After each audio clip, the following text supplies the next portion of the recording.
Hello friends, today we are going to discuss about the an international locus of human security second part. So let's start the discussion. International An international locus on human security. Power that may attempt to suppress rising nationalism. The unit that could form any international union should be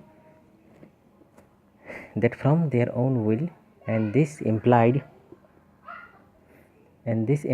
the previous attainment of national sovereignty by them. Hence, Gandhi wrote, "It is impossible for an international without being nationalist, and international possible when nationalism becomes a fact, either when the policies belonging to different countries have organized themselves and able to act as one man. Indian obvious criticism of League of Nations, and based on the concept of the great power of predominance, Gandhi had written that an international league could really exist only when all the nations, big or small, composing it are fully independent. Gandhi in 1939. Nationalism would not mark the climax of human security. It was not an end but a stage. He therefore stood only nationalism, that is health giving nationalism, that is towards internationalism and human unity. He was also of the opinion that Indians' freedom could be preserved only if there was only a goodwill.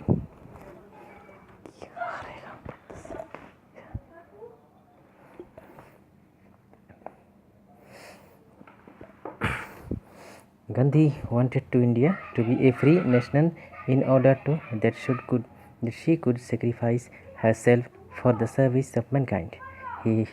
As he wrote, "I want the freedom of my country so that other countries may learn something from my free country, so that resources of my country may be utilized for the benefit of mankind. Justice as a patriotism teaches us today that the individual has to die for the family has to die for the village for the country.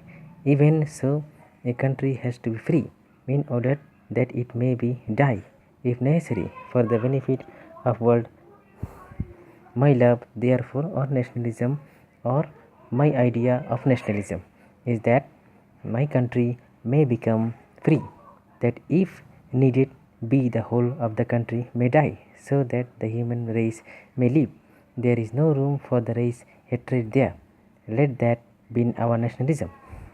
Nationalism was thus not the pinnacle of human endeavors, but was only a stage in the political evolution of man. Through national consolidation, it was possible to get over the obstacles of caste, group, and local prejudice, conflicts, and struggles. Thus, nationalism could become a means of political and psychological integration once local and sectional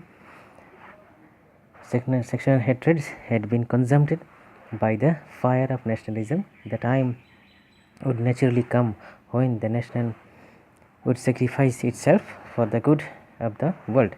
Gandhi wrote, "My patriotism includes the good of mankind and general, therefore, my service of India upon the development of international strength. It is a plan of self-purification." He wanted that the Indian nationalism should be mean the development of the national strength of India, so that the renovated India could be serve mankind. Therefore, there could be no place for pursuit of national interest to the determination of the legitimate rights of other nations. According to Tens Gandhi foreign policy, which believed that destiny of India lay not in militarization but in the realization of the noble mission of friendship and peace in the world.